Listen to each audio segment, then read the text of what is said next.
距离世界末日只剩最后6个钟头，我闺女这会儿还待在幼儿园。老师，麻烦您帮孩子收拾下行李，我马上过去接人。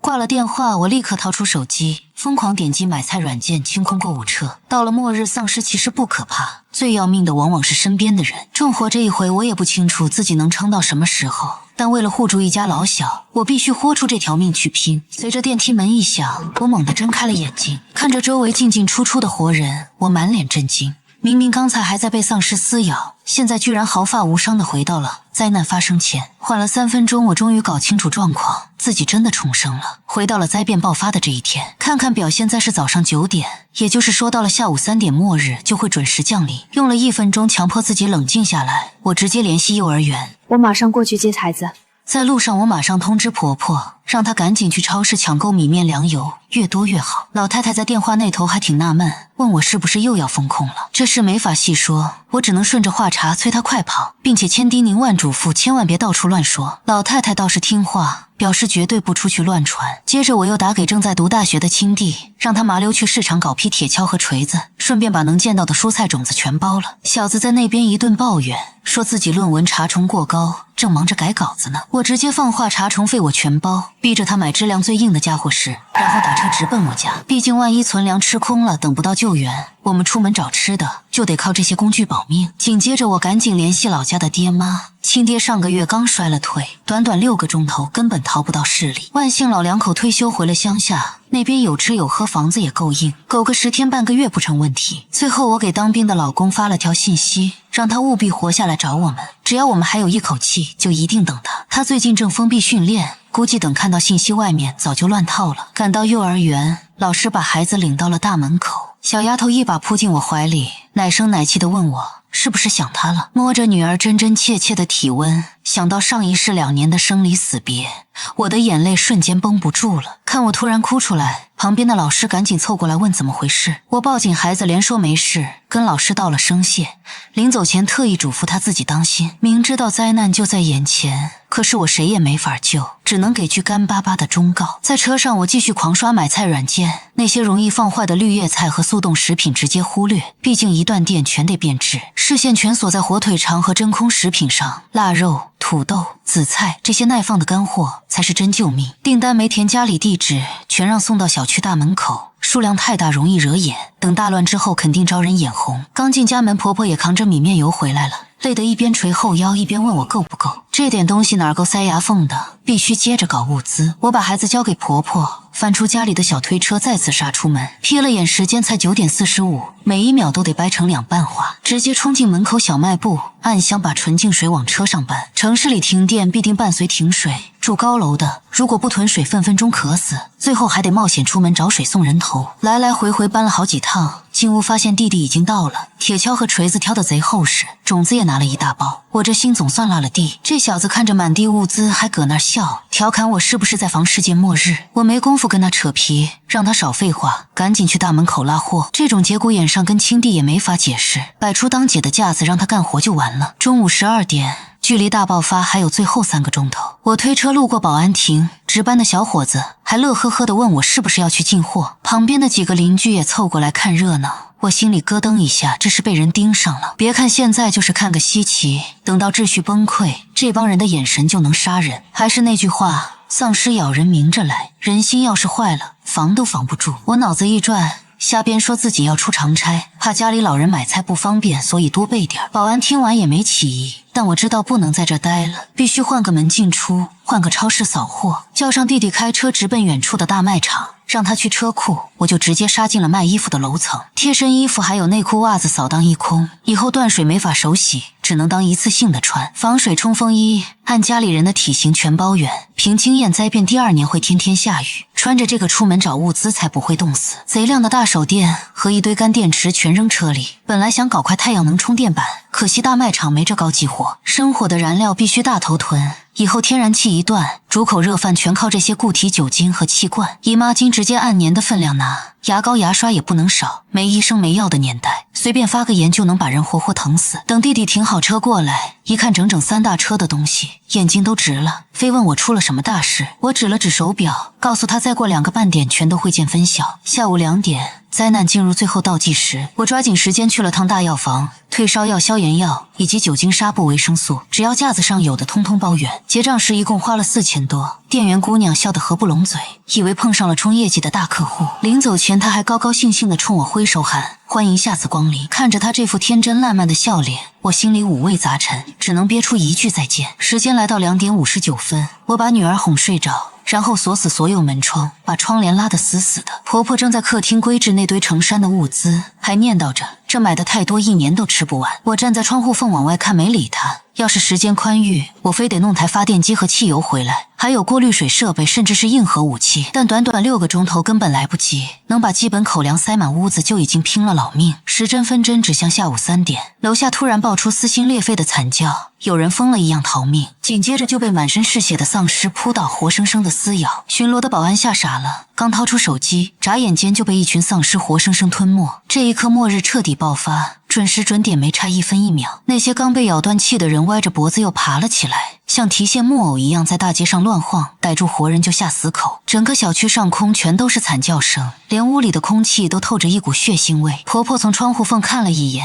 吓得大叫一声，直接抽过去。弟弟吓得浑身哆嗦，结结巴巴地问我疯狂囤货是不是就防着这帮丧尸。我点了点头，把婆婆架到沙发上，等她醒了，直接把老娘重活一回的秘密全摊了牌。想起上一辈子这老的小的刚开局就被感染成了丧尸，当时多亏我正开着车，才侥幸捡条命。老太太没见过这阵仗，眼泪根本止不住，一边怕我们没命，一边担心当兵的儿子。我赶紧安抚说，老公他们有真家伙护体，绝对死不了，毕竟上一世撑了1年，我们还在安全区见过面。不过在那种鬼地方，我俩也是聚少离多，他身上穿着那身衣服，就得扛起护人的责任，天天都在外面拿命搏。后来趁他带队外出，安全区直接被丧尸潮踏平，大伙儿拿命填也没守住。如今我算是山荡重开了，至于其他人能不能活，谁也说不准。过了10分钟，新闻终于插播，屏幕上全副武装的队伍已经出动，官方死下命令，让所有人关死房门，坚决别出。我掏出手机，赶紧给乡下的爹妈弹了个视频，镜头一接通，老两口急得直跳脚，让我千万躲好别出门。我红着眼眶让他们自己多保重，明知道他们能在另一个避难所活下来，但心里还是抽着疼。亲爹看我哭了，赶紧转头命令我弟弟，让他像个爷们一样护好全家老小。小伙子虽然吓得脸发白，但还是死死攥着手里的铁锤，拍着胸脯向爹妈立军令状。这时候窗外传来了稀稀拉拉的开火声，估计是警察动了真格，但这种小火枪根本压不住成群的丧尸。就在这一天，全球同步陷入感染，没人知道这病毒是打哪儿来的，哪怕直到我上一世咽气，这都是个死胡同。有人神神叨叨地说，这是老天爷降灾，打算给全人类来个大清洗。外面的动静把睡熟的女儿直接吓醒，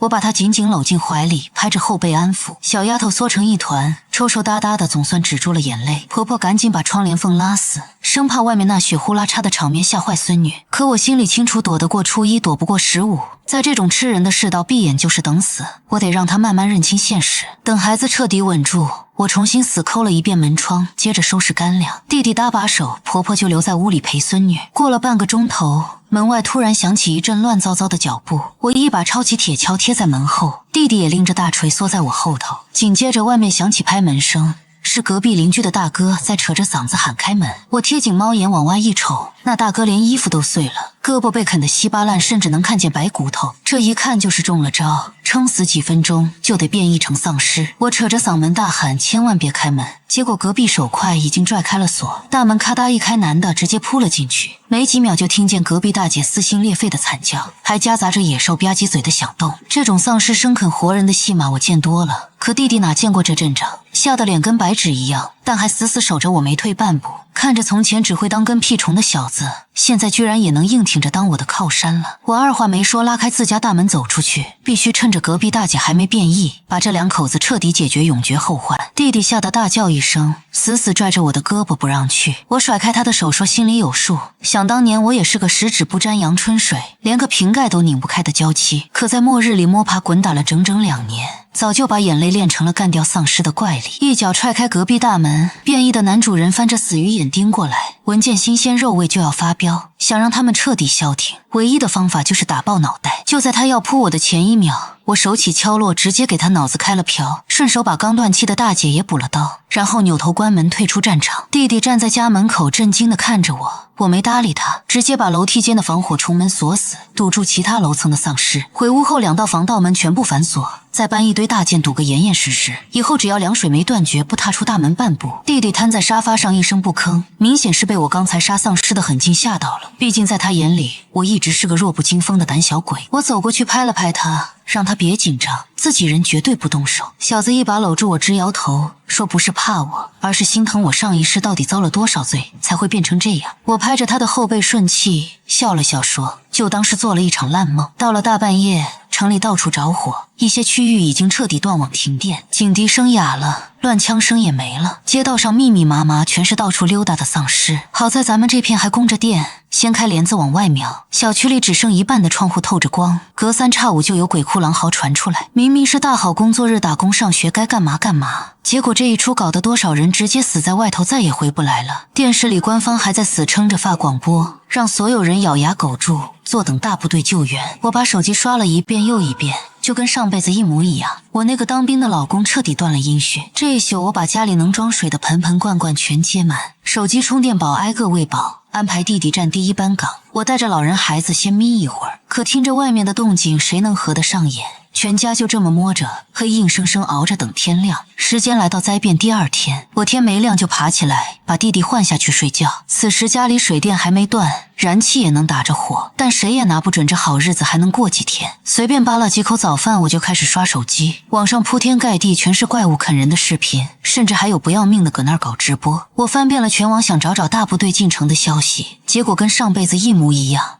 连个影子都没见着。这真不是人家救援太慢，而是刚一开局防线就崩了，大批战斗人员直接中招变成了丧尸。官方也急眼了，用过重火力想强行清场，可这玩意儿只要漏掉一只，分分钟又能给你传染出一大片。搞到最后，高层只能改变策略，放弃全面救援，把所有力量全砸在建立幸存者避难所上。早上10点钟，几架武装直升机从头顶掠过，机枪吐着火舌对着地上一顿疯狂扫射。等弹药打光，飞机扭头就走，再也没露过面。估计官方也终于认清现实，这帮吃人的怪物根本就杀不绝。往日热闹的小区现在死气沉沉，楼底下只剩几十只丧尸在漫无目的瞎晃荡，半个大活人都瞅不见。我赶紧趁着还没停水，把买回来的种子全埋进土里。萝卜白菜出苗快，撑个20来天就能掐嫩叶子吃。至于黄瓜茄子那些就得慢慢熬了。当初买房我一眼就相中了这套28楼带大露台的顶层，别人都嫌顶楼漏水水压小，而且等电梯太费劲，可我偏偏就图个阳光好，空气新鲜。原本我还打算在这弄个空中花园等老公回家，哪能想到这破地方现在成了全家的菜园子。婆婆和闺女也凑过来帮忙，我压低声音叮嘱女儿千万别大声吵嚷。小丫头特别乖巧，立刻照做。她趴在边上看着楼下走来走去的丧尸，满脸好奇，奶声奶气地问我他们怎么都不回家。在小孩子的世界里，根本还不懂什么是生离死别。我揉了揉她的小脑袋，告诉她这些人得了很厉害的传染病，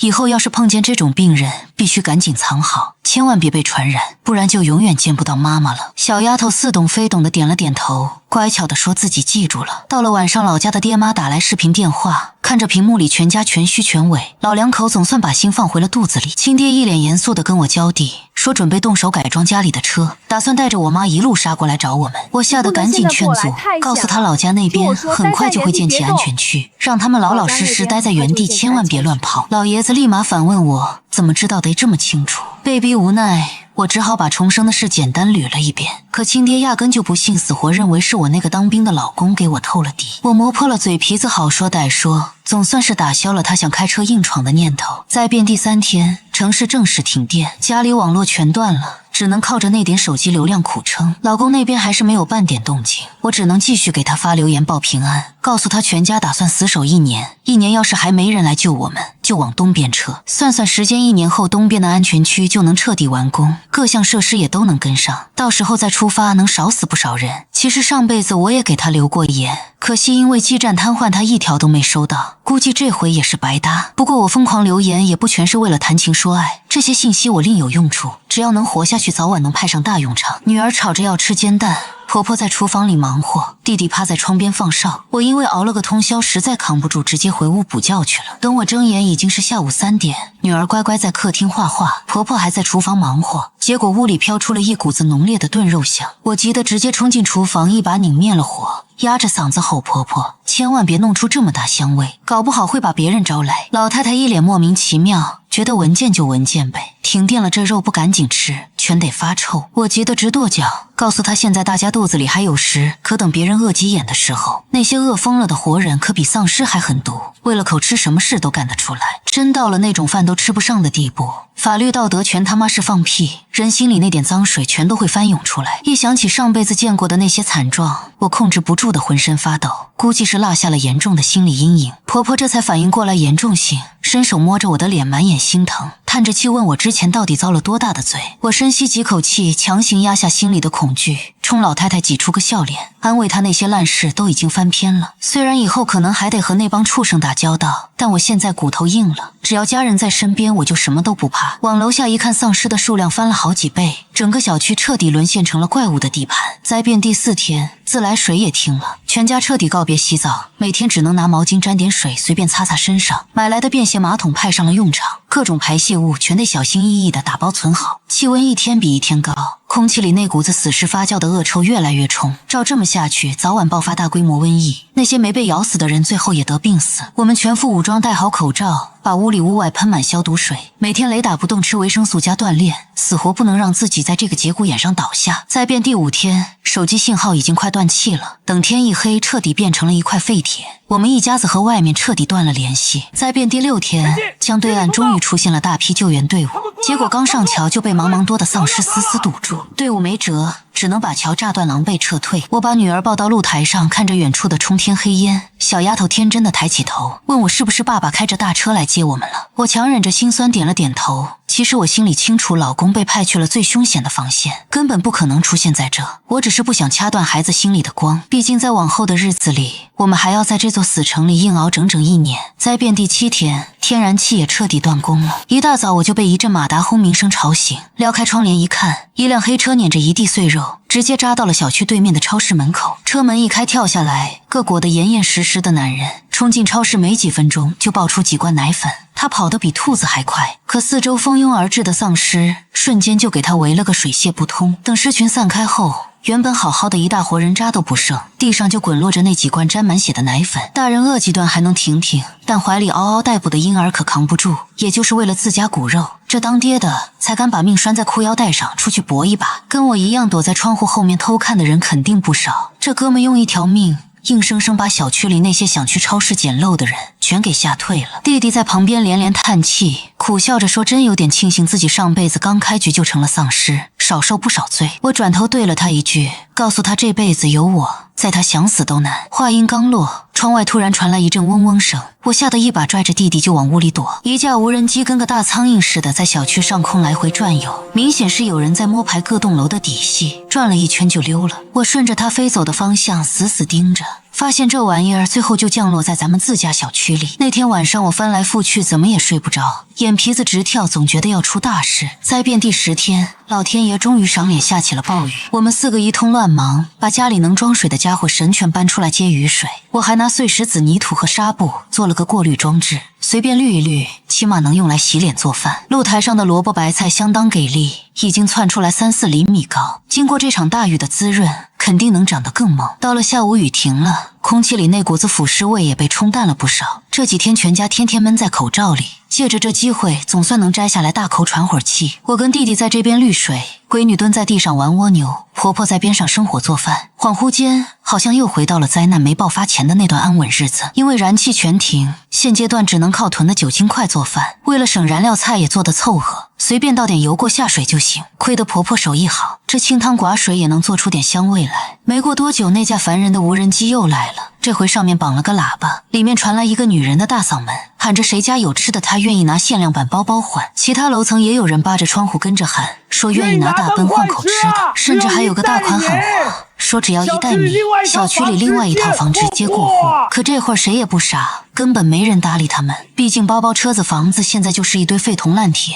只有塞进肚子里的粮食才是硬通货。无人机转了一圈，灰溜溜的飞走了。没过多久，楼下就开始有砸门撬锁的动静，有两口子带头开始挨家挨户搜刮物资。不过他们专门挑那些没人住的空房子下手。有了这两人打头阵，小区里其他恶急眼的也跟着学样，到处都是砸门砸玻璃的动静。我们这栋楼里也是乒乒乓乓，听着人还不少。虽说现在1楼大门还锁着，丧尸一时半会儿冲不进来，但这防线早晚得被这帮活人给折腾散架。果不其然，很快我就听见有人在外面咣咣砸我们这层的防火大门，显然是想上来碰碰运气。好在防火门够厚重，我之前又拿了一堆重物死死顶住。那帮人想撬开，简直比登天还难。外面传来个男人的粗嗓门，说这楼上绝对藏着活人。前几天他明明白白闻到了炖肉的香味。紧接着另一个男的边骂娘边撞门，抱怨这门怎么弄得跟铁王八一样结实。另一个人在外面分析，说出事那天他亲眼看见有个女的推着小车拉了几大车物资，肯定就在咱们这栋楼，搞不好就躲在最顶层。那男的还挺门清，说这户人家就2个女人带个小屁孩，连个能打的男人都没有。我心里咯噔一下，果然还是被人惦记上了，死死攥着手里的铁锹，只要他们敢破门，老娘今天就大开杀戒。结果他们砸门动静太大，直接把楼下的丧尸给招过来了。听见怪物撞门，这俩怂货吓得赶紧缩回屋里装死。听见门外没动静了，婆婆满脸愧疚，抽自己嘴巴说那天真不该馋那口肉。我拍着她的背连声宽慰，说事情过去就过去了，在这鬼地方活一天算一天，谁也算不准下一秒会发生什么。经过这回惊魂，婆婆和弟弟也都有了危机感，开始跟着我没命的锻炼身体，真碰上硬茬子也能上去拼2招。特别是我那要强的婆婆，60岁的人了，天天拎着把菜刀在屋里比划，咬牙切齿地说，谁敢动咱们一家子，她就跟谁拼命。我趁着空闲就陪女儿画画讲故事，想尽办法把上一世欠她的陪伴一点点给补回来。自打那次挨家挨户搜刮之后，小区里消停了好一阵子。想起上辈子别人跟我提过，刚开始大伙儿怕死不敢出门，可一旦饿得前胸贴后背，哪还管什么怪物不怪物的，直接就出去玩命了。灾变第20天，很多家都在窗户外面挂出了显眼的破布条。熬了这么些天，就算家里还有一口吃的，这喝的水绝对是见底了。我赶紧摸了摸家里的水底子，又是做饭又是解渴，消耗确实不小。当初抢回来的矿泉水，现在也就剩下24箱，之前接的那点雨水还剩满满1大桶。只要大伙省着点对付，熬个2-3个月绝对不成问题。只要撑到那时候雨季一到，这喝水的问题自然就迎刃而解了。到了下午4点，一架军用直升机冲着那些挂布条的楼层扔了几个包裹，看来官方确实没死心，还在想方设法保大家的命。楼里的人跟疯了一样欢呼。紧接着为了多抢一口水一袋饼干，直接在楼道里干出了人命。接下来的3天里，那架飞机天天准时打卡，因为飞得极其贴近，我甚至能看清里面开飞机的人。驾驶员拿着大喇叭给底下人打气，说只要他们这身皮还在，就绝对不会让大伙饿肚子。听声是个年纪不大的小姑娘，语气里全是视死如归的硬气。可让人揪心的是，从那天以后，这个勇敢的姑娘和她的飞机就彻底在天空中消失了。女儿趴在玻璃上眼巴巴地往天上瞅，问我那个开飞机的大姐姐今天怎么没来串门。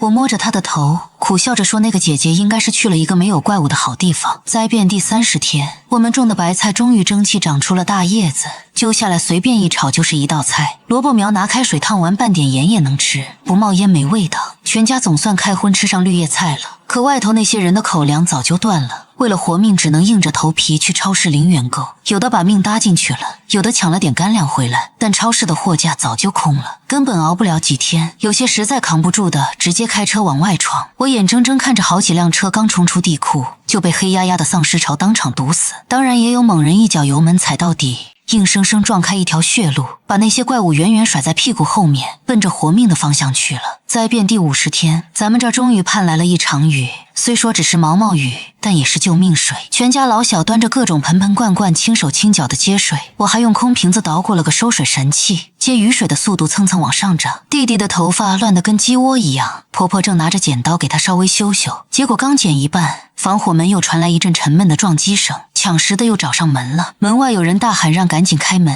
说他早知道我们这层肯定藏着大活人。旁边还有个男的放狠话，让我们别装死，等他把门砸开，非得把我们全家活劈了不可。这时候外面传来个女人的声音，怯生生地劝他们要是能分点吃的就别见血了。话音刚落，门外就响起一声清脆的大嘴巴子，还有个男的在那儿咆哮，让他立马闭嘴。接着就是一阵连滚带爬摔下楼梯的动静，那女的连哼都没哼一声，就彻底没了音。闺女吓得直往我怀里钻，婆婆和弟弟死死攥着家伙盯紧大门，我直接扔了铁锹，转身去厨房抽了把杀猪刀。随着轰隆一声闷响，防火门直接被撞废，紧接着走廊门也跟着报销，乱七八糟的脚步声瞬间涌进楼道。我赶紧打手势让全家闭嘴，听动静外面最少有3、4个人，他们先是发疯一样砸邻居家的门，结果门一开，屋里的尸臭味直接冲出来，吓得这帮人嗷嗷直叫，显然是被里面那2口子的惨状吓破了胆。这帮人以为楼层里藏着丧尸，吓得连滚带爬往楼下跑，结果这通闹腾直接把楼下的怪物全招来了。1楼的大门直接被撞开，成群的丧尸发疯一样往里冲，我隔着墙就听见外面凄厉的惨叫，也就过了10来秒，楼道里就只剩下怪物嘶哑的喉咙声。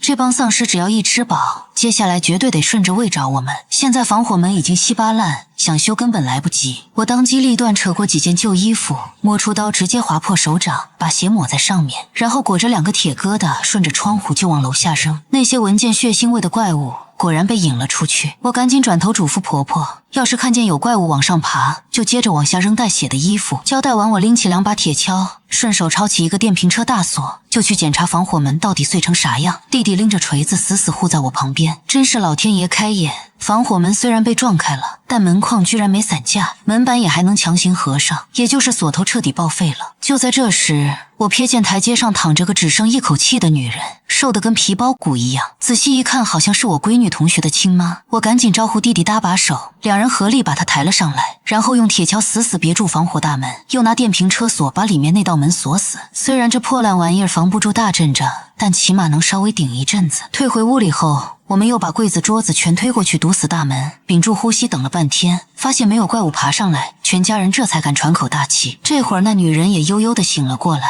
只是看那脸色，估计也就这最后一口气了。我去厨房冲了碗糖水喂给她喝，她那跟白纸一样的脸这才稍微缓过点劲来。我又挑了一小筷子面条递到她嘴边，结果她直接摇了摇头，让我别浪费粮食，留着给家人吃，说他自己快不行了。他虚弱地盯着我，满眼愧疚地道着歉，说他们本来是想来抢东西的，没想到最后反倒被我们救了一命。我叹了口气，告诉他这事算不上伤害，没必要跟我说对不起。他转过头看着我闺女，费力地挤出个笑脸，问小丫头还记不记得她是不是瑶瑶的妈妈。闺女乖巧地点了点头，奶声奶气地喊了声阿姨好。女人眼眶全红了，强撑着问我闺女停课那天瑶瑶在学校里玩什么。小丫头歪着脑袋想了半天，认真地说瑶瑶当时正在喝牛奶。女人听完嘴角扯出一丝笑意，嘴里嘟囔着喝牛奶就好，紧接着眼角的泪就直接砸了下来。她是熬到大半夜才走的，趁着我们全家人睡熟，一个人悄无声息地从顶楼露台跳了下去。其实我特别能懂她那种绝望，毕竟这辈子刚开局，那会儿我从监控里看见自家闺女变成了怪物，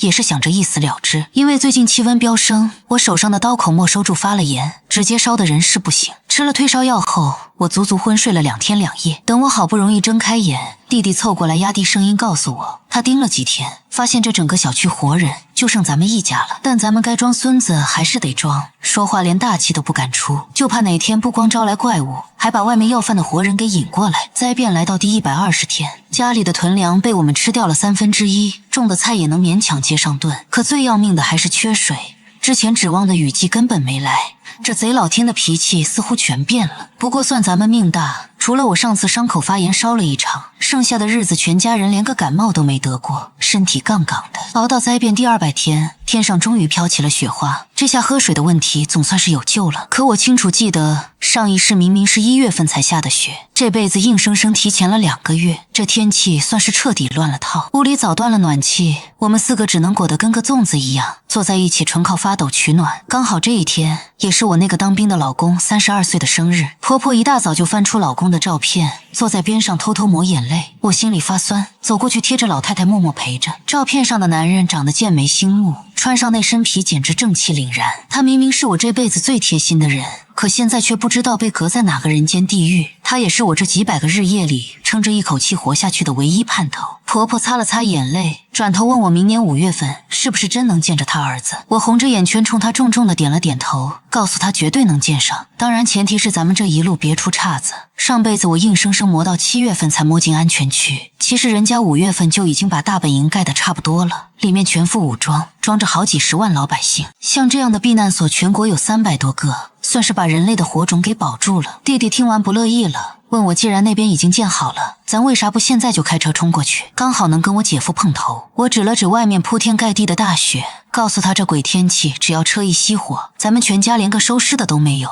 分分钟冻成冰棍。再变第295天，正好赶上过大年。从第一场雪下到现在，整整3个月就没怎么见着太阳，天寒地冻的倒也把外面的尸臭味给冻住了，丧尸的动作也慢得跟蜗牛一样，在雪壳子里一扎跟个冰雕似的。虽说家里的存粮已经见了底，但好歹是大年30，我们一家子咬咬牙决定放开肚皮吃一顿。锅里热油爆炒了一大盆青椒腊肉，顺手把压箱底的真空卤鸭给切了，烧个紫菜蛋花汤，最后直接把仅存的一大瓶可乐给开了。全家人压着嗓子喊了声新年快乐，碰了下杯，敬咱们在这破世道里还能留着一口气。年夜饭刚下肚，桌子还没抹干净，窗外突然传来刺耳的马达声，紧接着就是一阵乱枪爆响。我赶紧顺着窗户缝往外瞄，就看见7、8辆焊满铁刺的越野车直接刹在超市大门口，一帮人端着枪在外面疯狂突突丧尸，另一帮人跟土匪一样直接扎进超市抢东西。弟弟缩在旁边满脸戒备，压低声音说这帮人手里有家伙事，但看着绝对不是正规军。我搭眼一瞅就全明白了，这帮人不管是车还是枪，根本没个统一制式，绝壁是那些命大的幸存者自己搭伙凑的草台班子。至于手里的铁家伙，估计不是早年藏的，就是路上捡的，甚至是自己焊的。在这种世道碰上这帮人，绝对比碰见丧尸还倒霉。没多大功夫，那帮人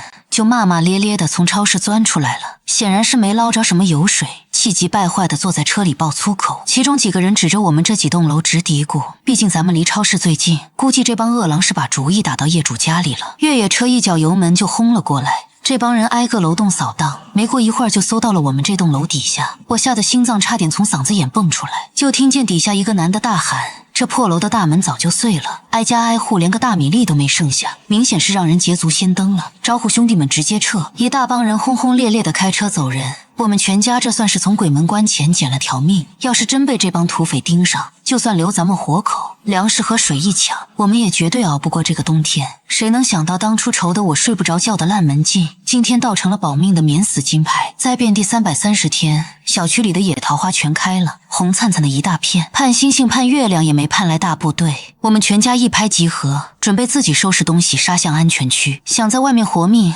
车和油绝对是亲爹。我带着弟弟先摸进地下车库验了验车子，好在零件一切正常。至于油料，我翻出以前浇花用的细水管，挨个扒开别的车油箱，靠嘴硬吸，全装进大号矿泉水瓶里存着。虽说这玩意儿放久了不咋地，但关键时刻也只能凑合用。抽油的时候，从暗处窜出来几只落单的怪物，3下5除2就被我和弟弟给爆了头。小子是头一回干这种见血的活计，趴在墙角吐了个底朝天，好半天才把魂找回来。再变第335天，大晴天，全家人把家里仅剩的水口粮药片还有能防身的铁家伙全塞进车里，最后回头看了一眼这个住了快1年的家，关上车门直接开启玩命模式。我心里比谁都清楚，就算咱们福大命大开到了安全区门口，照样有一波大的吓人的丧尸潮等着要我们的命。但这回我必须豁出去，把剧情给扭转过来。退一万步讲，就算最后真的团灭了，只要我见着了老公，闺女见着了亲爹，婆婆见着了儿子，全家人死在一块，那也算老天爷给了个痛快。马路上横七竖八的破车堵得严严实实，哥现在哪还管什么红绿灯，我直接油门踩死，硬生生撞开一条路。闹出这么大动静，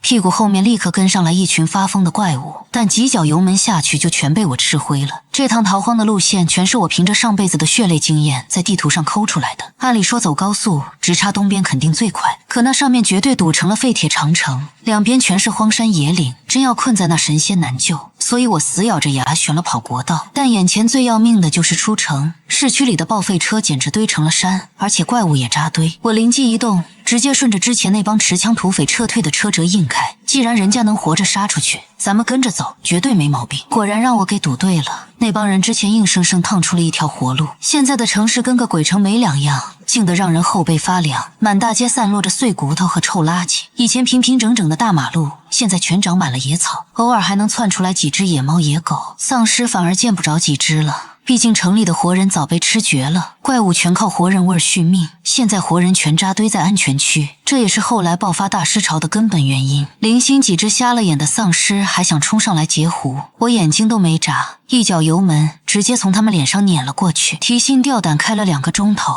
我们一家4口总算有惊无险地冲出了死城，一出城视线瞬间敞亮了，漫山遍野全开满了不知名的野花。看着这景象，我脑子里冷不丁蹦出一句诗：悬崖百丈冰，唯有花枝俏。接下来我们就是白天赶路，晚上缩在车里睡觉。我和弟弟雷打不动，轮流熬夜放哨。可就算这么赶，以前5个小时就能出省的路程，咱们硬生生磨了4天，因为路上全是废铜烂铁，逼得咱们绕了一大圈子。开出来的第3天，老天爷又开始掉点子，我们只能靠着弟弟手表上的指南针，咬死方向一路往东扎。越往东走，这山头就越多。等开到了赣西那一带，连绵不断的大山根本望不到头，绿油油的林子配上南方这雾蒙蒙的小雨，搞得跟仙境一样。这一片连个丧尸的鬼影子都见不着，破车也少得可怜。咱们开在道上，安静的让人觉得这是在世外桃源里度假。等摸到一个破加油站，我们赶紧踩了刹车，车里带出来的底油早就烧干了，路上连辆能抽油的破车都没有，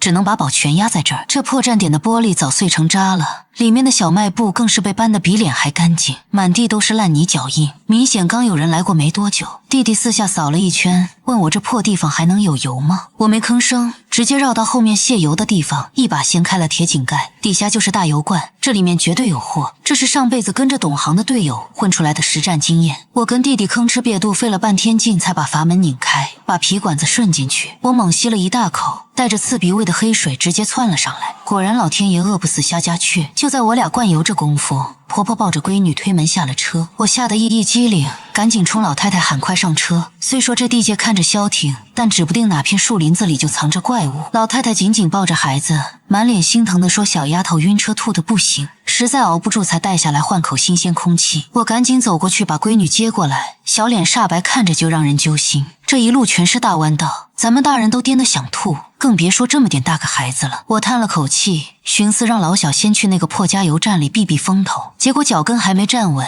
就听见背后山头上轰隆隆直响，几块巨石裹着泥巴，直接砸穿了咱们的车顶。这连阴雨下了好几天，山体早就撑不住垮了。要是刚才婆婆没带孩子下车，我们现在全被砸成肉泥了。老太太吓得直接跪在了泥地里，冲着大山一顿猛磕头，嘴里直喊多亏了小孙女命大，感谢老天爷不杀之恩。我抬头看着这阴森森的大山，满眼都是死寂。也许人在这乱世里能不能活，真就是老天爷一句话的事。铁包肉彻底报废了，咱们只能靠2条腿接着走。我虽然早猜到车子迟早得坏，但做梦都没想到会是这种直接送走的坏法。我把抢救出来的东西数了一遍，口粮最多还能撑1个礼拜，可全靠步行，这体力消耗绝对翻倍，搞不好3、4天就能把底子吃空。弟弟从废墟里刨出一辆小推车，我们把孩子和剩下的家当全扔进去，然后裹上厚实的冲锋衣，外面再套层雨衣。我心里门清，照上辈子那规律，这阴雨绵绵的日子最起码得下足大半年。4口人就这么硬生生走了3天，总算看见了一块破牌子，上面写着距离东江还有100公里，只要能摸到东江，离大本营就不远了。可这也意味着前面的怪物会成倍增加，咱们必须得赶紧弄辆4个轱辘的铁皮壳子。这一路其实也碰见不少破车，但全都是发动机报销的铁棺材。我寻思着干脆去附近的村里碰碰运气，搞不好农家院里停着能发动的活物。结果刚摸到村口，就看见里面有活人活动的动静，我们立刻掉头想溜，结果还是晚了一步，直接被人给盯上了。20多号男女老少瞬间把我们围了个水泄不通，手里全端着土枪砍刀。我们身上仅剩的那点口粮底油，还有防雨防寒的衣服，甚至连铁锹锤子都被这帮人扒了个精光。这帮土匪没下死手，但死活不让我们进村，摆明了就是想把我们扔在外面等死。在这种连狗都活不下去的鬼天气里，被扒得精光的咱们，估摸着离死也就是几个时辰的事了。我盯着带头的男人，直接摊牌，这破地方你们也待不长，不如咱俩做个交易。他满脸嫌弃，问我能拿出什么筹码。我掏出陆征的照片，告诉他我老公是当兵的，正在建一个物资管够的安全区，我可以负责带路，前提是他们得护我们周全。带头大哥防备心很重，质问我通讯早就断了，凭什么信我的鬼话？我赶紧解释，信号没了，但收音机还能凑合。我就是用车载广播联系上人的，可惜车在加油站被滑坡砸烂了，不然早把证据拍他脸上了。这番话半真半假，以后安全区确实会用广播找幸存者，只是时间点还没到，我为了保命，只能先拿来忽悠他们。旁边的小弟立马煽风点火，劝队长别上当，说我肯定有同伙，还有人跟着附和。说之前踩过的坑绝对不能再踩第二遍。就在对面乱哄哄吵成一团的时候，我突然听到个熟人的声音，顺着动静一瞅，居然是上辈子认识的那个加油站小哥。我两眼放光，立刻喊出张月的名字。这小伙子才22岁，脾气虽冲，但人品其实挺过关。张月整个人都懵了，问我怎么会认识他。我赶紧套近乎，说病毒爆发前老去青年路找他加油，他还常送我矿泉水，顺便把闺女朵朵拽过来让他认人。其实重生前我压根不认识他，这些细节全是后来组队时他自己露的底。朵朵特别乖巧，躲在旁边怯生生地喊了句叔叔。看我把他的底细说得一清二楚，张月眼里的防备明显少了一大半。旁边那群人听到小孩的声音也有些破防，他们大多当过父母，如今家破人亡，看到朵朵难免想起自家孩子。我赶紧借坡下驴，赌咒发誓绝对没安坏心，要是最后没找到安全区，我的命随便他们拿去抵。张月关键时刻替我说了话，劝队长不如赌一把，反正他们人多势众也不吃亏。带头大哥又死死盯住我手里的照片，再次确认我老公是不是真的当兵。我立马举起手，冲着老天发下毒誓。我婆婆也跟着举手，拍着胸脯保证她儿子绝对是根正苗红的军人。大哥权衡了半天，终于松口答应信我们一回，但也放出狠话警告我们别耍花招。凑合过了一夜后，大家清早动身，之前被抢的衣服要了回来，食物则被大伙儿一块瓜分了。看他们那副饿狼扑食的样，估计早就断顿了。万幸这帮人手里有车有油，接下来的路程总算能省下不少腿脚。临走前，队长带头解决了几只丧尸，把黑血糊在车身四周，说是为了盖住活人的味儿。我坐在副驾指路，车队正式开拔。他们要求我们一家4口拆开坐，我带着朵朵上了队长的车，婆婆和宋元则被塞进张月的车里。涂了血这招确实管用，路上的丧尸全变成了瞎子。狂奔3个小时后，我们总算平平安安踩在了东疆的地盘上。我把地图铺开给他们指明方向，告诉大家安全区在龙湾市，离这儿起码还有800-900里地。队伍里立马有人犯嘀咕，搞不懂放着大好的省会不去，为什么非要把安全区定在龙湾。我耐着性子跟他们科普，龙湾以前搞过战备建设，那边全是炼油厂、钢铁厂这种硬核工业，重建家园根本离不开这些命脉资源。这帮人听得云里雾里，年轻一辈更是连战备建设都没听过，只有队长这种上了年纪的才跟着点了点头。我紧接着提醒大家，前面的丧尸只会多不会少，必须赶紧把车底朝天查一遍，万一半路抛锚，咱们全都得交代在这儿。队长觉得我说的在理，立马兵分2路，拨了拨人去检修车辆，剩下的人全放出去搜刮口粮。随便对付了几口后，车队再次上路，果然越往前开，路边游荡的丧尸就越扎堆。老天爷也不开眼，暴雨直接把车窗上的丧尸血洗得干干净净。丧尸闻着味就开始疯狂扑车，躲不掉的就只能踩油门硬撞。这种高压局不断有人中招被咬，等我们硬生生杀到离龙湾还剩100里时，出发时的27个人已经倒下了8个。队伍里有人扛不住高压，直接把邪火撒我头上，骂我害死了这么多兄弟。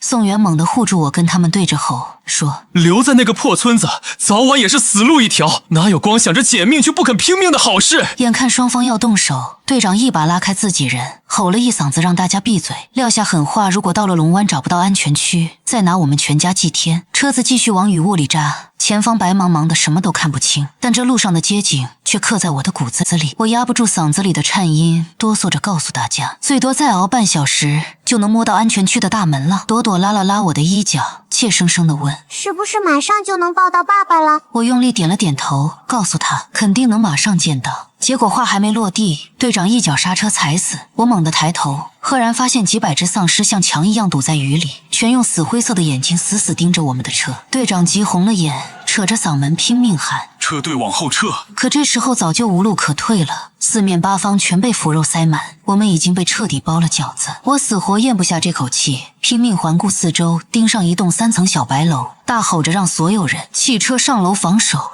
只要咱们手里的枪一响，安全区绝对能听见动静赶来救人。我一脚踹开车门，抄起朵朵第一个跳了出去，其他人也跟着连滚带爬下了车，端着枪一边扫射一边拼命往楼里撤。丧尸像疯狗一样成群结队往上扑，我们推进楼梯间，用铁锹别死大门，又拆了所有能搬动的家具，把入口堵得严严实实。所有人一股脑缩进3楼，靠着窗户往下疯狂倾泻子弹。可这玩意儿只有爆头才管用，乱枪扫射根本压不住下面黑压压的人头。宋元和张月拎起最后几桶汽油，顺着窗户倒下去，一把火把下面烧成了一片火海。结果老天偏偏下着暴雨，没过多久火苗就被浇灭，空气里全是让人作呕的烤肉味。1楼的防线很快被踏平，2楼也跟着沦陷。我们被逼在3楼死守，怪物嘶吼的声音就在门缝外，大家全像人肉沙包一样死死顶住最后一块木板。我在心里拼命求老天保佑，求安全区的守军赶紧听到动静，求陆征能立刻神兵天降把我们捞出去。每一秒都被拉得无限漫长，所有人都在黑乎乎的绝境里等死，压根不知道还能不能活过下一秒。就在我快崩溃的时候，耳边隐约传来一阵直升机的轰鸣，但跟雷声混在一块儿，我根本不敢确信自己是不是出现了幻听。我抖着嗓子问旁边的人有没有听到头顶的动静，所有人都屏住呼吸死命去听，轰隆隆的声音越来越近。还没等我们反应过来，窗外突然扫过一排排耀眼的火舌，楼下的丧尸瞬间被重火力撕成了肉泥。有人扯着嗓子大喊，是3架武装直升机，终于相信安全区不是传说。我们这回算是捡回了一条命。队伍里当场就有人绷不住嚎啕大哭，这种死里逃生的感觉确实太催泪了。直升机围着小白楼疯狂盘旋，机载机枪简直像割麦子一样，把底下的丧尸扫倒了一大片。紧接着重型装甲车也开到了楼下，满编的武装人员端着枪步步推进。在这种降维打击的火力网下，剩下的残兵败将3两下就被清扫成渣。房门终于被踹开，特战队员端着枪满脸杀气地走进来盯死我们，只要谁身上有个牙印，他们绝对会当场一枪爆头。这帮人脸上全戴着黑色面罩，露出的眼神一个比一个凶狠，可就算包得连亲妈都认不出来，我还是1秒就在人堆里揪出了那双熟悉的眼睛。我用尽最后一点力气喊出陆征的名字，接着脑子一空，直接软绵绵地砸在了地上。晕倒后我感觉整个人都在往天上飘，就像一片云彩，身上还照着金灿灿的阳光，晒得我眼皮直打架。刚飘起没多高，我突然听见朵朵在底下嚎，猛地低头一瞅，竟然发现地上还躺着另一个我。躺在陆征怀里的我脸色白得像纸，朵朵在旁边哭成了泪人，婆婆急得原地打转，宋元更是一把捏住我的人中死命掐。我猛然反应过来，这大概就是传说中的灵魂出窍，难道我这条命真要交代在这儿了？绝对不行，我他妈千万不能死！老娘硬扛过了末世的酷暑寒冬，跨了大半个国家，拼了355天，才带着全家提前3个月找到陆征，怎么能在这个节骨眼上咽气？更要命的是，丧尸攻城的消息我还没来得及透给陆征，我拼尽全力往陆征怀里猛扎，死活都要挤回这具身体里去。等我再次睁开眼，人已经躺在干净的病房里，陆征就守在床边，仔细盯着我的点滴瓶。见我终于醒转，他顺手探了探我的额温，柔声问我身上还有没有哪儿难受。我急着追问婆婆和孩子的下落，顺便打听自己到底出了什么毛病。他说家人们刚被劝回去歇着，我纯粹是严重贫血加上劳累过度，医生交代让我闭上眼睛狠补一觉。医生这话说到了心坎上，2辈子加起来我从来没睡过一个安稳觉，外头稍微有点风吹草动都能把我吓得诈尸。我知道他现在是个大忙人，赶紧催他回去干正事，别在我这儿耗时间。他却紧紧抓着我的手不放，说我刚晕倒时一直满头大汗做噩梦，非要留下来再陪我一小会儿。我愣愣地盯着他的脸，想起上辈子我们在这儿苟了1年，因为家人全折在了半路上，我们俩每天除了沉默还是沉默，压根没碰过手，中间哪怕动过再生个娃的念头，最后也因为心里这道坎实在迈不过去，只能不了了之。其实那时候不光是我们俩，整个区里的夫妻基本都这副德行，全被绝望腌入了胃。我攥着他热乎乎的手掌，鼻子一酸，告诉他我终于把大家全虚全伪的带到了。他听得一头雾水，问我到底在说什么胡话。我笑着提醒他，当年结婚时我承诺过他守卫国家，我就守好咱们这个家。如今我真的兑现了诺言。他红着眼圈点了点头，帮我把被子盖得严严实实，郑重其事地跟我道了声谢。这下我总算踏实闭上了眼，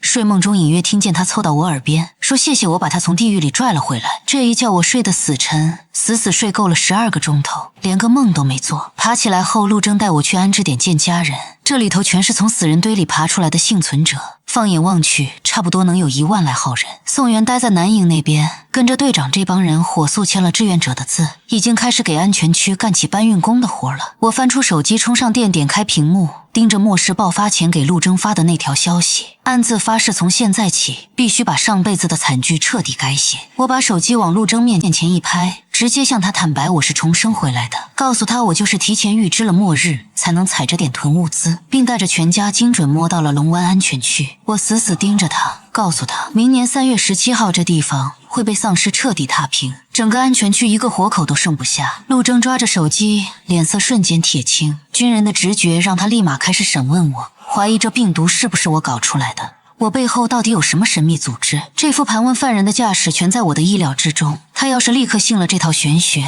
那他这当兵的脑子才算是真坏了。我只好甩出杀手锏，抖出他曾经杀丧尸受伤以为自己中招，躲在屋里等死的黑历史。这事儿除了我，连他亲妈都不知道。陆征的眼睛瞬间瞪得像铜铃，很明显这辈子他也把这破事死死埋在了肚子里。我又接连爆出他偷偷抹眼泪的各种辛酸往事，把他上辈子掏心窝子的话全倒了出来。婆婆也在边上拼命敲边鼓，赌咒发誓我绝对是个清白的好媳妇。陆征憋了半天才开口，强调现在的外围墙壁连导弹都炸不穿，天上还有卫星24小时盯着丧尸群，按照科学逻辑这地方根本不可能被攻破。我绝望地摇头告诉他，这些高科技全是摆设，丧尸的基数庞大到无法想象。更恐怖的是，尸潮爆发前1星期，咱们的头顶监控会被国外的破卫星直接撞废。陆征这顽固派跟我亲爹如出一辙，强行把我按在病床上，说我就是神经崩了整整1年，脑子里出现了重度被害妄想症。我咬着后槽牙，无比严肃地警告他，现在不信邪没关系，但等卫星在天上相撞的那天，他必须给安全区拉响1级警报，而且他自己绝对不能踏出这里半步。扔下这颗重磅炸弹，我就直接闭了嘴，这种事根本急不来，只要能在他脑子里埋下这根刺，我的第一步计划就算大功告成。陆征叹了口气，还是点头答应了。虽然我知道这只是在哄着我这个精神病病人睡觉而已。熬到末世第1年的倒数第1天，我在安全区谋了一份给人做人口登记的差事。随着逃难来这儿的人越来越多，在这帮面黄肌瘦的幸存者里，我居然扒拉出了不少上辈子的老熟人。虽然这辈子咱们成了陌生人，但看着他们还全头全尾的喘着气，我觉得这一路的拼死拼活简直太值了。宋元偶尔抽空过来串门，他大学搞的就是工业技术，如今被挖墙脚去了武器制造部，干起了造枪造炮的老本行。至于我爸妈那边，也终于通上了信。2个老人在无线店里哭得差点背过气。我妈说刚出事半个月，他们就焊好了战车准备找我们，结果被村支书带人死死摁住，这才没去送人头。要是我这边挡不住丧尸潮，我爸妈那头的安全区估计也得遭殃。我千叮咛万嘱咐，让他们千万别掉以轻心。虽说现在安全区管吃管喝，但我还是改不掉疯狂囤货的老毛病，甚至还在屋里偷偷挖了个地下室，必须得给自己留条后路。陆征回家撞见后半句废话没说，结果没过几天，我就听说安全区要大搞地下掩体建设，而且这主意还是陆征亲自拍板的。他这人就是这脾气，从来不玩嘴炮，全靠实际行动说话。我心里明镜似的，我之前埋下的那颗怀疑的种子，终于在他心里彻底发芽了。没过多久，我也碰见了张月和队长那帮人。张月被分到了炼油厂干活，队长带着剩下的兄弟直接编进了城防营。听说他们靠着杀丧尸的狠劲，混得风生水起。队长特意跑来跟我赔不是，说当时在路上态度太差，盼着我能大人不计小人过。我顺水推舟说这事早翻篇了，压根没打算跟他们翻旧账，毕竟我接下来的第2步大棋还得靠他们当主力。我给他们支了个招，建议赶紧把护城河挖深拓宽用来蓄水，万一丧尸大军压境，这条河好歹能拖慢他们的脚步。队长也不知是想还我的人情，还是觉得这招确实好使，立马就带着城防营的兄弟开干了。靠着平时拼命干活的优异表现，我直接被大伙推上了后勤部一把手的位置，专门带着妇女儿童搞后方生产。我借着职务之便，隔3差5就组织人手去城墙根底下拔草清理藤蔓，顺带加固墙体，坚决不给丧尸留半点可乘之机。每次站在高高的城墙上往外看，映入眼帘的全是死气沉沉的废墟。我只能在心里默默期盼，明年这个时候世界能重新活过来。熬到末世第410天，刚好撞上我30岁的生日，这鬼地方连个蛋糕渣都找不着，婆婆只能给我下了一碗握着鸡蛋的长寿面。宋元不知道从哪儿搞来2牛肉罐头，朵朵亲手画了幅画送我，至于陆征这家伙，居然把日子忘得一干二净。他一天到晚都在外面拼命救人，我们俩差不多3、4天才能碰上一面。陆征满脸愧疚地跟我赔不是，保证等忙完这阵子一定给我补个生日。其实我心里根本没拿这当回事，只要一家人能整整齐齐活在一块儿，比什么大礼都强。时间来到末世第448天，安全区活捉了几只丧尸押进实验室，但我心里跟明镜似的，知道这波研究注定又要打水漂。自打灾难爆发那天起，全世界的顶尖专家都在死磕疫苗，结果进度一直卡在瓶颈期，寸步难行。为了保证存活率，安全区甚至出台政策鼓励大家多生娃，毕竟有人口垫底，人类才有翻盘的希望。上辈子我因为天天神经衰弱，始终没能跟陆征怀上孩子，这辈子我还是咬死不同意。在丧尸围城这把达摩克利斯之剑落下前，我绝对不生孩子出来受罪。宋元轮休时跑来找我闲聊，透露说咱们这个安全区的模式太成功，已经引起了全球跟风，各国全都在照猫画虎，围着重工业区建堡垒收拢难民，而且成效相当惊人。眼看着全球局势逐渐稳住阵脚，各国也放下了成见，开始共享保命物资。这场席卷全球的丧尸病毒，反倒把人类原本的内斗全给逼停了。大家终于知道抱团取暖了。到了末世第540天，我们安全区内部的日子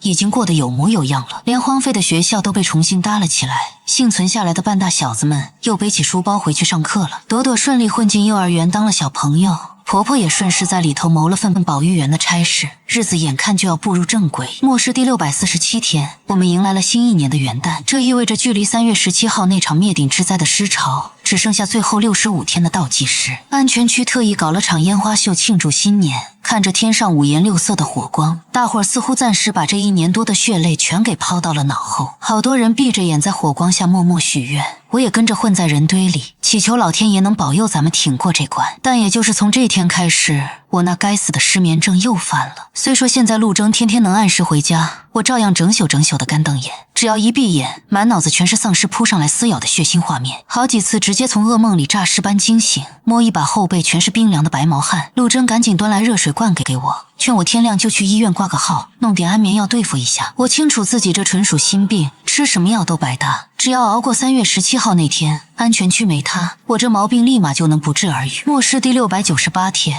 距离死神敲门的丧尸潮仅剩最后7天。大半夜的，陆征枕头边的电话突然催命般响起，听筒里的人语气急促，他连滚带爬地从床上一把坐直了身子。挂断电话后，他死死盯住我，声音发紧地告诉我，咱们头顶的监控卫星被人撞报废了。我极力装出一副面瘫脸，轻轻应了一声，但浑身的肌肉还是不受控制地疯狂哆嗦起来。他摸出打火机点起一根烟，却一口没抽，闷声问我，上辈子丧尸潮到底是3月17号几点钟杀过来的？我告诉他，就在他们离城1个小时之后，差不多上午10点左右就兵临城下了。他紧跟着追问，丧尸究竟是从哪条道包抄过来的？我咬着牙挤出4个字，四面八方无死角。他一听这话，直接把烟头狠狠按死在烟灰缸里，扔下一句让我接着睡，抓起衣服就直奔指挥部去了。结果他这前脚刚迈出门，整整5天连个鬼影子都没见着。我不清楚他到底是怎么忽悠上头那些大佬的，反正第2天刚亮天，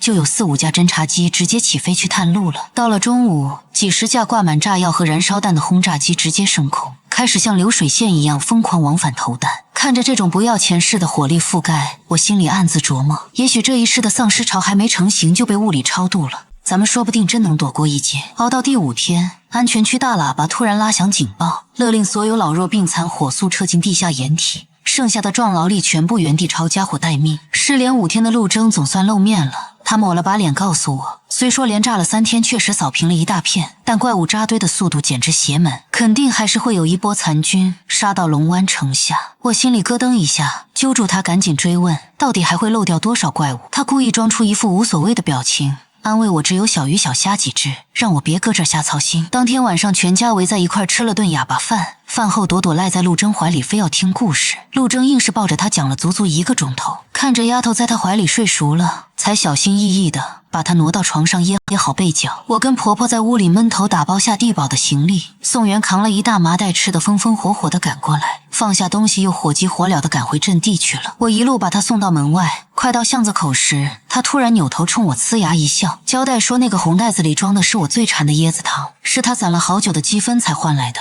让我千万别忘了吃。我鼻头发酸应了一声，嘱咐她路上留神，就这么眼巴睁地看着他走过长长的巷子，彻底融进了黑漆漆的夜色里。到了后半夜，月光把地上照得惨白惨白，陆征也要动身上城墙扛枪了。临出门前，他破天荒地猛地将我搂进怀里，哑着嗓子说这辈子能遇见我是他命好，郑重其事地跟我道了声谢。他这人平时活像一块捂不热的铁疙瘩，鲜少能干出这么肉麻的事儿。我脑子轰的一声，瞬间反应过来了。他和宋元这根本就是抱着必死的决心在跟我交代后事，战况绝逼比我想象的还要惨烈10000倍。仔细盘算上辈子的那场尸潮，如果当时陆征这帮主力没被调走，靠他们的硬实力，绝对能把安全区死死守住。放到现在来看，咱们硬生生狂轰乱炸了3天3夜，照理说上辈子那点丧尸早该被炸成渣了，陆征根本用不着这么如临大敌。唯一的解释就是蝴蝶效应发威了，这辈子杀过来的丧尸数量绝对比上辈子恐怖了几10倍。我猛地回忆起去年天气也全乱了套，暴雨推迟暴雪提前，估计从那时候起，末世的走向就已经被彻底打乱了。我瞬间肠子都悔青了，觉得自己干了件天大的蠢事。刚进安全区那会儿，我就该直接把陆征忽悠走，全家逃去投奔我爸妈，或者随便找个深山老林躲起来都行。咱们完全可以在自家阳台种点小菜，哪怕自己开荒种点水稻小麦，养几只鸡鸭，就算当个野人也好过现在等死。都怪我他妈太把自己当救世主了，妄图靠一己之力去改变所有人的结局。我死死勒住他的后背，眼泪像断了线的珠子一样往下砸，哭着求他必须活着回来。老娘搭上2辈子的命，才好不容易找见他，他要是敢死在外面，就是丧尽天良。他嘴唇哆嗦了一下，半个字没崩出来，只是深深地看了我最后一眼，轻轻在我嘴上盖了个章，然后头也不回地扎进了夜色里。我太了解他了，这男人从来不接自己没把握的盘，连句保命的空头支票都不肯开。终于还是熬到了3月17号这天，末日历法翻到了第705天。我带着婆婆和朵朵，跟着几万个手无寸铁的妇女儿童，龟缩在暗无天日的地下掩体里，所有人的眼睛里全写满了恐惧。我强压着心慌，跟着其他志愿者拼命安抚大家的情绪，给他们打气说地下的存粮足够咱们活1年，外头的护城河又宽又深，丧尸就算会游泳也过不来。退一万步说，就算怪物真扑到城下，咱们那铁打的城墙加上上万个敢玩命的兵哥，也绝对能把他们干碎。指针刚刚划过上午10点，头顶上头突然砸下一连串闷雷般的爆炸声和密集的枪声，催命的丧尸大军终于还是来了。整个掩体里死一般寂静，所有人全在心里死死求神拜佛，盼着安全区能扛过这波灭顶之灾，盼着地皮上面卖命的男人们都能留口活气。我也闭上眼跟着一块瞎祈祷，结果一睁眼竟然发现一只不知道从哪儿冒出来的彩蝶，稳稳当当地落在了我手背上。盯着这只小虫子，我脑子里猛地闪过一个念头，老娘其实早就把这个操蛋的世界给搅翻天了。换做上辈子这会儿，我和这里的大半活人早就成了丧尸的口粮，可现在咱们还好端端地喘着气，而原本该带队出城最后全军覆没的陆征，现在正跟战友们死守在咱们的头顶上。既然这鬼世道能随便改变规矩，那老娘也照样能强行篡改这该死的末世剧本。我重生的这股力量虽然只有蝴蝶翅膀那么点大，但扇出来的一系列连锁反应早就刮起了一场能掀翻丧尸的12级飓风。我竖着耳朵死命去听外头的动静，炮火声几乎连成了一片，只要这枪声没停，就说明上头的人类防线还没崩盘，咱们还有戏。地下室里几万人全熬成了红眼兔，谁也不敢合眼，每个人手里都死死攥着铁棍菜刀，只要大门一破，就准备上去跟怪物一命换一命。熬到第3天的时候，头顶猛地传来一声震耳欲聋的巨响，震得整个地下室直掉土渣，感觉10有8九是哪段外墙被丧尸给推平了。我脑子里控制不住地开始倒放上辈子的地狱画面，那时候城墙一倒，前后不到半天，整个安全区就被洗劫一空，丧尸踩过的地方连只活着的苍蝇都剩不下，秒针滴滴答答地往前挪。顶上的枪炮声虽然把地皮都震裂了，但防空洞的大铁门却始终没有被丧尸砸响。这场绞肉机一样的恶战硬生生耗到了第4天天亮，外头的动静才开始慢慢变小，最后彻底变成了一片死寂。地堡里几万人全跟被点了穴似的，谁都不敢喘大气，个个瞪圆了眼珠子，根本摸不清到底是怪物屠了城，还是咱们人类拼赢了这局。我的心脏狂跳的像是要撞碎肋骨蹦出来，连缩在我怀里的朵朵都被震得直发抖。朵朵怯生生地仰起头，奶声奶气地说：“妈妈，你心跳的好吓人。”婆婆一把攥紧我满是冷汗的手，咬着牙给我打气，说不管输赢，全家都绑在一块儿，就算真要下黄泉，咱们也手拉手一块儿走。我死命把一老一小搂进怀里，感觉像过了1个世纪那么漫长。掩体内扇几10吨重的大钢门终于发出沉闷的动静，被人从外面缓缓推开。一群累得连枪都快端不稳的兵哥摇摇晃晃地出现在大伙眼前，领头的一扯破嗓子，冲着人群大喊怪物已经被打退了，叫大家赶紧收拾东西回家。几万人瞬间像炸了锅一样沸腾起来，抓起行李就急吼吼地往出口挤。我们一家3口也顺着人流深一脚浅一脚地爬出了地堡，钻出地面一看，天还没亮透，满鼻子全是呛人的火药味和烤烂肉的臭味。一阵冷风刮过，刺鼻的烟味才稍微被吹散了一点。旁边有个白发老头死死拽住一个当兵的袖子，哆嗦着问战损到底有多惨烈，拼命打听自己那个叫周凯的儿子还活着没。那兵哥眼睛红得像滴血，摇了摇头说自己也不清楚情况，只能劝老爷子先回家干等消息。我一听这话，头皮直接炸了，撒开腿就疯了似的往最前线的防波堤方向狂奔。远远望去，那堵高耸入云的水泥墙竟然还顽强地挺在那儿，但我心里比谁都清楚，保住这道防线到底得填进去多少人命。刚才那个兵哥怎么可能不知道死了多少人？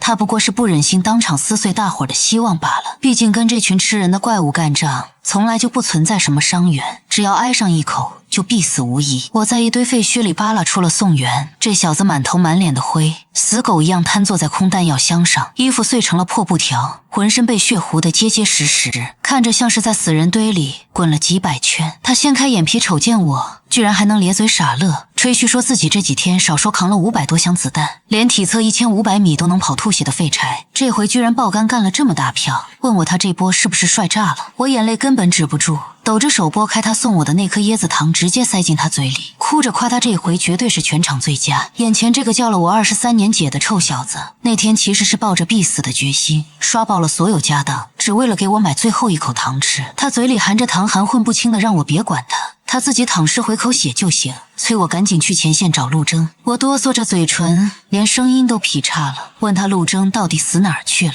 宋元抬手朝前面指了指，喘着粗气说：最后一眼就是在那边看见姐夫的。我顺着方向望过去，前头那段厚实的城墙硬生生塌了一大块，满地都是横七竖八的人影。等我深一脚浅一脚的凑近才看清，满地基本全是怪物的碎肉，但也混着不少穿制服的兄弟。那身眼熟的装备绝对是陆征带出来的尖刀连，这帮人永远都顶在最要命的枪眼上，无论是上辈子还是这辈子，全都一个样。我拖着步子一点点往前挪，心里直犯嘀咕，难道重活一回还是逃不掉刚见面就死别这操蛋的命运？冷风顺着耳朵根直往里灌，我踩着满地的碎砖头和烂肉，压根不敢想前面到底是个什么光景。就在这时候，突然有只手一把拽住了我的胳膊，紧接着耳边响起个破萝卜般的嗓音，警告我别往前凑，说那边是对。我整个人直接僵在原地，僵硬地转过身子。这会儿刚好日出，刺眼的亮光正一点点把这片废墟照出本来的模样。陆征就这么背着光杵在我跟前，俩眼珠子熬得全是红血丝，下巴上一圈扎人的青胡茬。这个男人不仅全虚全伪地活着，浑身上下还裹着散不掉的火药味和泥土子。我张了张干巴巴的嘴皮子，傻乎乎地问他，咱们是不是真把怪物打退了？他重重地点了个头，顺势把下巴磕在我的脑门上，闷声回了一句：咱们终于赢了。我说了句赢了就好，直接扑上去死死搂住他的脖子，恨不得把自己嵌进他肉里。隔着满眼打转的泪花，我居然又瞄见地堡里那只花蝴蝶，它先是落在陆征的肩章上歇了脚，接着又绕着我转悠了一圈，最后彻底扇着翅膀飞没了影。这只小虫子扇出来的逆天风暴总算是平息了，压在我心头整整2辈子的恐慌和绝望，终于在这一秒灰飞烟灭。这场把人命当柴烧的3天3夜血战，后来被史书定名叫龙湾保卫战。就在打赢这仗的当天夜里，龙湾的白大褂们直接扔出个重磅炸弹，宣布抗病毒血清搞定了，只要挨上一针，以后就算被怪物啃了，也照样能活蹦乱跳。听到这消息，我才恍然大悟，闹了半天，上辈子咱们全人类离翻盘，其实就差了这临门一脚。接下来的日子里，其他大区的幸存者也接连迎战失潮。好在手里捏着疫苗这张底牌，加上咱们龙湾的实战教学，各地全都硬挺了过来。至于国外那些正被怪物包饺子的老外，咱们国家也没藏私，直接把保命攻略全网群发。熬到末世第812天，全球最牛的专家联手搓出了能彻底杀死病毒的特效药，人类总算从挨打模式切成了全面反攻。终于在末世第1040天这天，咱们彻底把这群吃人的怪物扫进了垃圾堆，赢得了这场生死局。当安全区那几道厚重的大铁门被重新推开，我跟着大部队浩浩荡荡的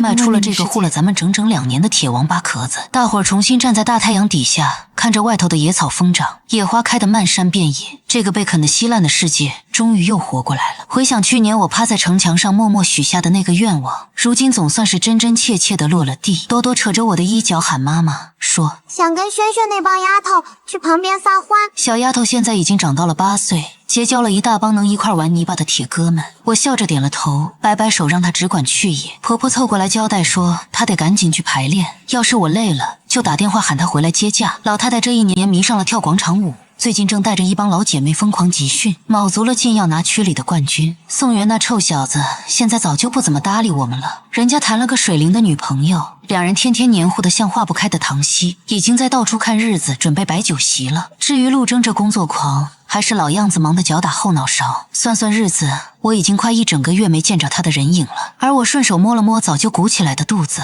里头揣着的这个5个月大的小神兽脾气挺大，动不动就在肚皮里给我来上一脚。我随便找了个干净地方垫着坐下，盯着朵朵他们满地乱跑。没一会儿，陆征的电话就顺着信号追了过来。他在电话那头声音透着疲惫问我现在搁哪儿干嘛呢？我随口回了句正在给闺女当保镖，顺嘴问他今天怎么有空查岗。结果他压根没接话，直接甩出3个字让我往后看。我脑子擦了一下，本能的扭过脖子，一眼就看见他换了身平日里的常服，像个柱子似的杵在离我不远的地方。也不知道是啥时候偷溜回来的，他迈着长腿几步跨过来挨着我坐下，手里还拎着一牛皮纸袋，我平时最眼馋的糖炒栗子。他熟练地扒开一颗栗子塞进我嘴里，我细细嚼了一口，那股软糯香甜的味道简直跟世界末日之前一模一样。我非常识趣的没去扫兴，压根不问他这次能在家赖几天，因为此时此刻的氛围舒服的要命，就像诗里写的那样，咱们俩就这么干坐着，哪怕一句话不说都觉得浑身舒坦。